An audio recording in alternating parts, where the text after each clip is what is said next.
बैठ जाइए, आप लोग बैठ जाइए। अभिषेक का परिचय आप लोगों को पहले भी बता चुके हैं।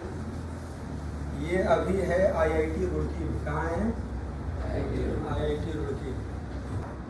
और इतने लाखों की भीड़ में ऐसा रैंक लाना कहीं ना कहीं एक डिसिप्लिन और डेडिकेशन के बिना तो संभव बिल्कुल नहीं। और किसी का भी वैसा ही होता है। और पिछले दिन भी जो सक्सेस बच्चे आए थे तो यही बताए थे कि इन लोगों के संस्कार में कोई कमी नहीं, मतलब जैसा पहले थे। और ये लोग नहीं होता है कि पेड़ जब फल देता है तो धीरे धीरे धीरे धीरे और झुकते जा रहे हैं। और जॉब के बाद भी आप देखिएगा तो यही व्यवहार रहेगा। कुछ बच्चे तो पहले मिले भी थे, और जो अभी नए बच्चे हैं तो अभिषेक से आप लोग बात भी करेंगे।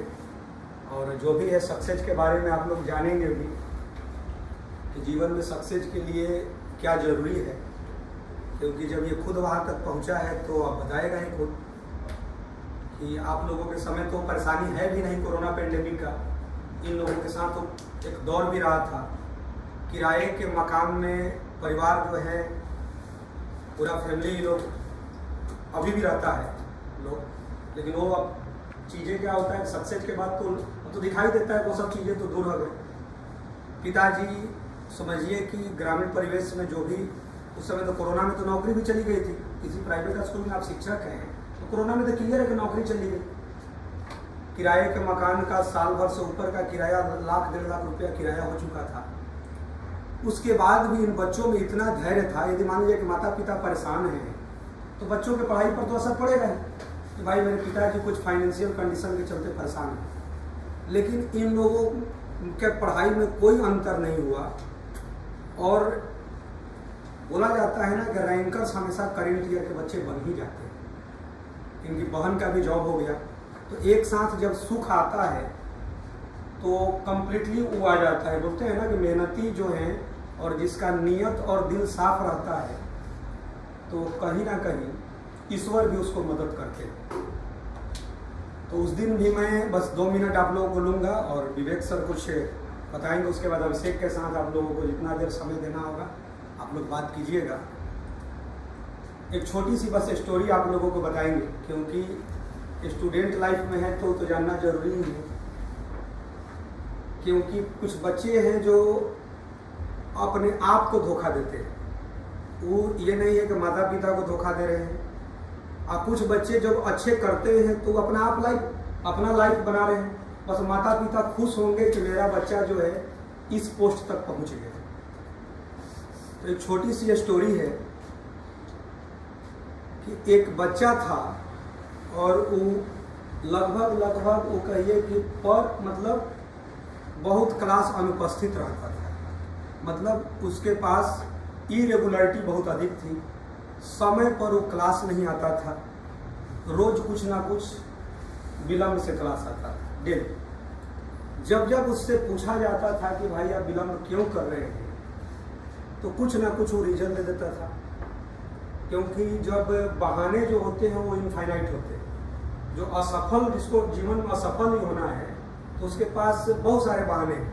मतलब वो कुछ ना कुछ बहाना दे ही देगा। हमेशा ऐसा ही होता था। टीचर लोग जब हम लोग आपस में टीचर लोग मिलकर मीटिंग करने लगे कि भाई सब बच्चे तो एक समान है, इसका भी रिजल्ट कैसे है। तो कि भाई ये क्यों, मतलब कि ये विलम्ब से आ रहा है। तो जब उससे कहा जाए तो कुछ ना कुछ बहाना कर देता था कि आज इस कारण से, आज उस कारण से। एक दिन उसको हुआ कि भाई नहीं, ये आज विलम्ब से आएगा तो इसको वहीं पर रिसेप्शन पर ही बाहर बैठा देना और इसको आज क्लास में एंट्री नहीं देना है। तो उसका लगातार यही नियति में था क्योंकि उसको था कि बस बोर्ड पर कुछ जो लिखवाया गया उसी को उतार लेना है, बस घर जाना है, बस मतलब ऐसे ही डेली टाइम पास करना है। क्योंकि वैसे ही करते करते 10th पास कर गया होगा तो उसको बस एक बोर्ड का डिग्री ले लेना है। तो रिसेप्शन पर अभी कहिए कि यहाँ है तो ऐसे एग्जाम्पल समझिए कि दीपक जी रिसेप्शन पर बैठा दिए। अब वहीं पर वो बैठ गया तो उसके पेरेंट्स का कॉल आया कि भाई हमारे बच्चे को आप लोग आज क्लास में एंट्री क्यों नहीं दी? तो यहाँ से मैनेजमेंट ने बताया कि ये आपको जानकारी होनी चाहिए, ये मतलब पढ़ाई पर ध्यान भी नहीं दे रहा है और रेगुलर क्लास में रहता भी नहीं है, और जिस दिन आता है तो टाइम पर आता नहीं, मतलब इसको अपने पढ़ाई से कोई बहुत ज़्यादा मतलब नहीं है। तो इसकी भलाई के लिए हम लोग थोड़ा सा पनिश किए कि मतलब आगे से ये कम से कम ऐसा न करे और ये फिर से मतलब कि एक राइट डायरेक्शन में मेहनत करे कि अपने जीवन में सक्सेस हो जाए। तो वो ऐसे ही चलते गए। अब क्या था कि उसी में अब दूसरे केस में अब है कि एक बहुत अच्छा बच्चा था, बहुत जीनियस बच्चा। अब वो जीनियस बच्चा क्या था कि वो डेली टाइम पर आता था, टेस्ट में भी बहुत अच्छा करता था, लेकिन क्या हुआ कि किसी दिन वो लेट से आ गया, 5-10 मिनट वो लेट से आ गया। किसी दिन आ गया लेट से, तो उससे पूछा गया तो बोला कि थोड़ा सा किसी काम में मतलब हमको रास्ते में थोड़ा सा किसी का हेल्प करने लगे और उसी में मेरा विलम्ब हो गया। तो उसको बैठा दिया गया। अब जो पहला वाला लड़का था जो जीवन मतलब पूरे क्लास हमेशा अनुपस्थित रहता था या जब आता था रेगुलर नहीं रहता था, अब उसको ही नहीं है कि अपने अब हम राइट डायरेक्शन में मेहनत करें और जीवन में सक्सेस हो जाए। अब उसको माइंड में ये ध्यान है कि ये लेट से आया तो इसको क्लास में क्यों बैठा दिया गया। ये पूरा मतलब अब जाकर भाई अब टीचर से तर्क करने लगा कि सर इसको भी सजा दिया जाए, इसको भी मतलब कि पनिशमेंट मिले। हम लोग बोले कि एक दिन ऐसा किया है तो अच्छा करता है, तो फिर समझ गया, शांत हो गया।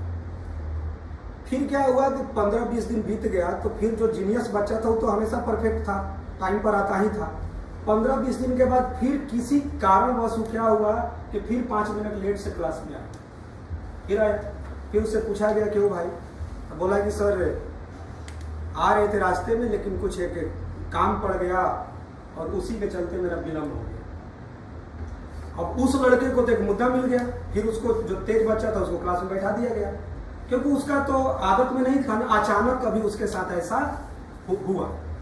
अब उस लड़के का क्या था कि सर ये तो 2 बार कर दिया। तो हम लोग बोले कि तुम तो 200 बार किए हो, और 200 बार करने के बाद भी तुम्हारे टेस्ट में तो ना मार्क्स आ रहा है ना तुम्हारा ढंग का हो रहा है, इसलिए तुम्हारी भलाई के लिए तुमको पनिशमेंट दिया गया था। तो ये जाकर अपने घर पर अपने पेरेंट्स को बोल दिया। पेरेंट्स का उधर से कॉल आया कि हमारे बच्चे को आप लोग पनिशमेंट दिए थे और कोई और एक बच्चा है उसको आप लोग क्लास से एक दिन के लिए आप लोग बाहर क्यों नहीं किए, जब वो भी मतलब कि विलम्ब से क्लास आया था। तो बताया गया फोन पर कि भाई ये लड़का बहुत टॉपर है, टेस्ट में नंबर भी लाता है और ये पूरा मतलब डिसिप्लिन में रहता है, मतलब कभी भी ये किसी कारणवश मतलब कई महीनों में इसका 1-2 बार ऐसा हुआ है सिचुएशन के अनुसार। लेकिन पेरेंट्स और बच्चों का नहीं था कि नहीं भाई, उनको लगा कि मतलब ये 2 तरह का व्यवहार हो रहा है। तो हम लोग को फील हुआ, तो क्या किए उस बच्चा को कि ठीक है भाई तुमको भी एक दिन के लिए हम लोग क्लास मतलब तुमको आज अनुपस्थित रहो, मतलब उसको भी एक लेटर लिख दिया गया कि भाई तुम 5 मिनट लेट से आए हो, जो तेज बच्चा जो था, तो इसलिए आज तुमको क्लास नहीं करना है। तो लड़का चला गया तो उसको लगा कि यार आज दिन भर करेंगे क्या, आज तो मेरा क्लास छूट रहा है। तो उसको ये जो था इसका तो आदत में वही था, इसका तो चेंज होने वाला था नहीं, जो कमजोर बच्चा था। तो इसको लगा कि जो आज हम क्लास अनुपस्थित हुए थे, जो जीनियस बच्चा था, तो उसके माइंड में था कि आज हम क्लास इसलिए अनुपस्थित हुए कि बाहर में रोड पर जब आ रहे थे तो छोटे बच्चे का एक्सीडेंट हो गया था। तो उसको मदद करने के चक्कर में हॉस्पिटल तक पहुंचाने में थोड़ा सा विलम्ब हो गया। तो यार आज खाली है तो थोड़ा सा, अब क्लास है ही नहीं तो थोड़ा सा उस हॉस्पिटल में घूम लिया। तो गया हॉस्पिटल में घूमने के लिए गया। जब हॉस्पिटल में वो घूमने के लिए गया तो डॉक्टर बताए कि मतलब आप सही समय पर ला दिए और ये बच्चा जो है अभी मतलब ठीक है, मतलब अब धीरे धीरे ये स्वस्थ हो रहा है। डॉक्टर बोले कि इनके माता पिताजी जो है ना, वो मिलने की इच्छा व्यक्त कर रहे थे कि जो मतलब मदद किए थे उनसे हम लोगों की मुलाकात हो जाए, कि हम आभार व्यक्त करना चाहते हैं। तो हम लोगों को आपके बारे में था कि वो आए थे भाई, हॉस्पिटल तक पहुंचा के चले गए, हम लोग को मालूम नहीं था कि आप दोबारा भी आइए। तो ये लड़का बोला कि भाई मिला दीजिए उनके माता पिता से। तो माता पिता जी उधर किनारे बैठे थे, तो गया और मतलब मिला। तो माता पिता से मिला तो वो लोग अपना आभार व्यक्त किए कि भाई आपने मेरा बच्चा को मदद किया। तो वहीं पर क्या था कि जो छोटा बच्चा जिसका एक्सीडेंट हुआ था, उसी का बड़ा भाई वहीं पर खड़ा था। और बड़ा भाई कौन था? वो लड़का था जो बार बार क्लास अनुपस्थित रहता था। अब वो वहीं पर उस शर्मा गया। अब वो बोला कि अरे भाई तुम मेरे छोटे भाई को मदद किए हो। उसके माता पिता जी कहीं कि ये कौन है? तो बोले कि वही लड़का है जिसको आपने और मैंने टीचर को बार बार फ़ोन करके बोले कि भाई हमारे बच्चे को आपने पनिशमेंट दिए हैं, तो इसको पनिशमेंट क्यों नहीं दी? तो वहीं पर उन लोगों ने उस बच्चे के सामने हाथ जोड़ दिए, क्योंकि उसी के चलते उसके छोटे भाई का जीवन बचा था। और फिर टीचर के पास कॉल आया कि सॉरी सर, जो आप लोग कह रहे थे सही कह रहे थे, ये बच्चा रियल में अच्छा है और जीनियस है। ये किसी सामाजिक काम में किसी को मदद करने के चक्कर में इसका विलम्ब हुआ है, और मेरा बच्चा रियल में अपने लाइफ के प्रति सीरियस नहीं है, और ये सही में ये क्लास रेगुलर नहीं जाता हो। तो उन्होंने अपनी गलती को स्वीकारा, और वो जो लड़का था, जो कमज़ोर लड़का था, उसको भी अपने जीवन में थोड़ा सा लगा कि हमें कुछ करना चाहिए। तो वो भी धीरे धीरे अब पढ़ना चालू कर दिया। और जब रिजल्ट आएगा तो हो सकता है जब एग्ज़ाम में बैठेगा तो कमज़ोर लड़का जो इरेगुलर रहता था उसका भी रिजल्ट आए, और जो जीनियस था वो तो रैंकर्स बनेगा ही बनेगा। तो बस इससे यही शिक्षा मिल रहा है कि अपने जीवन में मेहनत कीजिए, ईमानदार रहिए, मददगार रहिए, कर्मठ रहिए, ईश्वर आपको पक्का मदद करेंगे। समझ में आ गया बातें? तो स्टोरी अच्छा लगा आप लोगों को? सीख मिला इससे कुछ? तो बस यही आपको अब इस स्टोरी में हो सकता है कि आप लोगों में से बहुत बच्चों की स्टोरी इसमें शामिल हो। बस एक स्टोरी के माध्यम से उसमें कुछ चीज़ें डाल दिया गया, लेकिन उसमें बहुत सारी चीज़ों को कनेक्ट कर दिया गया। अपने जीवन में ईमानदार रहना है। समझ में आ गया? एक बार अभिषेक के लिए जोरदार तालियों से स्वागत।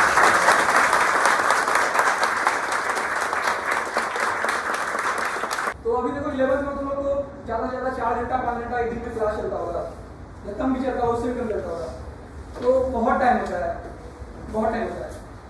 तो तुम लोग का भी मेन टारगेट क्या होना चाहिए ना, मेरे हिसाब से? जैसे आज मैथ में मान लो कुछ पढ़ाया गया, वेक्टर या कुछ भी पढ़ाया गया, तो जितना पढ़ाया गया बुक से उस टॉपिक तक का क्वेश्चन ना आज या कल तक खत्म कर दो। मतलब इससे क्या फायदा होता है ना कि तुम जो लेक्चर पढ़ रहे हो ना उसका तुमको फायदा होगा, लिटरली फायदा होगा कि वो तुमको समझ में आया है या नहीं समझ में आया ना। तो 11th वालों को तो सबसे ज्यादा फायदा है कि 12th वाले सीनियर हॉस्टल में साथ में रहते हैं। कम कर दो, परेशान कर दो जितना कर सकते हो, किसी को मत छोड़ो। पकड़ के 2-2 घंटा तक डाउट पूछ सकते हो तो पूछते रहो, और वो भी बताएंगे, नहीं बताएंगे उनको खुद खराब लगेगा कि मेरे से बन नहीं रहा है, तो वो पढ़ के नहीं बताएंगे लेकिन तुमको बताएंगे। तो 11th वालों के पास ये सबसे ज्यादा अपॉर्चुनिटी है कि 12th वालों को जितना परेशान कर सकते हो। 12th वालों का डिवीजन होगा, इससे उनको दोबारा डिवाइड नहीं करना पड़ेगा। तुम्हारा क्या होगा कि तुमको स्टार्टिंग में होता है ना कि क्वेश्चन बनाने में बहुत ज्यादा डिफिकल्टी आती है। इजी क्वेश्चन भी ना सोचने में बहुत टाइम लगता है कि ऐसे क्यों हुआ, कैसे हुआ। तो सीनियर से सीधा जाके पूछो कि भैया ये नहीं बन रहा है, तो तुमको बताएंगे। और एक लाइन से जो भी बुक या जो भी मॉड्यूल जो भी फॉलो करते हो उसको जितना ज्यादा मतलब अच्छे से कवर कर दो। और क्या करो ना कि जो अच्छा क्वेश्चन है उसको स्टार या टिक कर दे, ताकि जब डिवीजन का टाइम हो तो वैसे क्वेश्चन को बनाए, क्योंकि पूरा तो बना नहीं पाएंगे रिवीजन के टाइम में, कुछ लिमिटेड टाइम्स में रिवीजन करना होता है। तो वैसे क्वेश्चन को तुम कवर कर पाओगे। ये हो गई। उसके बाद टेस्ट जैसे होता है वीकली होता होगा या फिर कुछ दिन पे होता होगा। तो टेस्ट में ना जैसे कम नंबर आता है तो सर डांटते हैं, डर भी जाता है। तो कुछ लोग सोचता है कुछ तुक्का मार के ज्यादा नंबर ले आए, कुछ सोचता है कि किसी का दिख जाएगा तो 2-4 नंबर ज्यादा आ जाएगा, तो कुछ रैंक में हम ऊपर आ जाएंगे तो नीचे वाले को डांटेंगे, मैं तो बच जाऊंगा। ये सोच के भी करते होगे। लेकिन ये चीज़ अगर करते भी रहोगे तो दिक्कत है कि अगर अभी ये आदत पड़ गया तो आगे बहुत दिक्कत है पढ़ने वाला, क्योंकि एक टेस्ट में चीटिंग कर लिए, 2 टेस्ट में चीटिंग कर लिए, आगे तो फिर दिक्कत है, फिर तो कभी नहीं कर पाओगे। और 2 साल तुमको यहीं रहना है खुद से। और ऐसे भी तुम खुद सोचो, तुम परिवार से दूर हो, सब कुछ से दूर हो, मोबाइल से दूर हो, इतना ज़्यादा तुम मेहनत कर रहे हो, तो चीटिंग करने से तो कोई फायदा ही नहीं। मान लो तुम टेस्ट में डाट नहीं भी सुने तो at the end of the day तुम तो IIT में नहीं जा रहे हो, या कोई भी NIT में नहीं जा पाओगे अगर चीटिंग करके। मतलब या फिर होता है ना कि तुक्का मार के किसी भी तरह नंबर ले आए ताकि हम बच जाए, बीच में रहें लोगों के बीच में, ताकि डांट भी ना सुने और मेरा चलता भी रहे ताकि टाइम कट जाए। तो इससे सबसे ज़्यादा दिक्कत क्या होगा कि तुम कॉलेज तो जा नहीं पा रहे हो, तो फिर 2 साल तुम बर्बाद करना है। जब कॉलेज में नहीं जाना है, अच्छे से पढ़ भी नहीं रहे हो, तो फिर कुछ और कर लो, उससे अच्छा है। तो सबको सबसे ज़्यादा ये फोकस करना है कि अभी डांट सुन भी रहे हैं तो इतना ज़्यादा मेहनत करना है कि अगले टेस्ट में उतना अच्छा कर पाए हम कि मेरा मार्क्स अच्छा रहे, ताकि हम डांट ना सुने। या फिर जो भी है तुमको, तुम्हारा देखो डांट सुनने से सबसे ज़्यादा फायदा क्या होता है कि और पढ़ना पड़ता है, क्योंकि डर रहता है अंदर से कि नहीं पढ़ेंगे तो मार्क्स कम आएगा, और मार्क्स कम आया तो फिर वही बात है, फिर सुनना पड़ेगा या कुछ भी पनिशमेंट मिलेगा। तो उससे सबसे ज़्यादा यही फायदा है कि तुमको पढ़ने का एक तो बहुत ज़्यादा प्रेशर पड़ जाएगा, तो उससे तुम तुम अच्छा परफॉर्म करोगे। क्योंकि 10th तक तुमको क्या ही करना रहता था, बहुत कम असाइनमेंट, बहुत कुछ रहता ही नहीं था, 1 घंटे भी बैठोगे तो हो जाएगा। और अभी जो है तुम पूरा दिन भी अच्छे से पढ़ाई करोगे फिर भी लगेगा कि थोड़ा सा कम रहेगा। तो ये चीज़ को अगर तुम अगले 2-3 महीने जितना ज़्यादा फॉलो कर सकते हो ना, तुम लोगों के लिए उतना ज़्यादा अच्छा रहेगा। लोगों के लिए लाए हैं बच्चों को, क्योंकि हम लोगों का जो लड्डू शुभ माना भी जाता है, तो ये इससे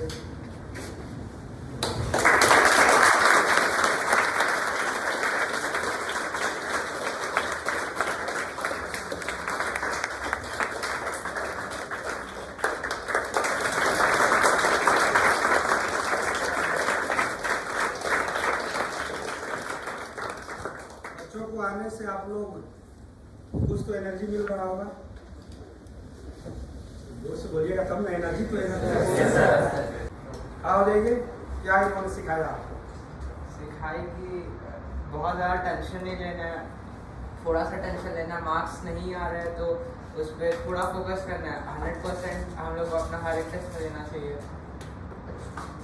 और हमेशा मेहनत करते रहना है। वो आपके भाई हैं? हाँ। अच्छा, तुम बेटा क्या सीखी, क्या तुम्हारा नाम है? प्रेरणा। अच्छा, क्या सीखे तुम लोगों से? सब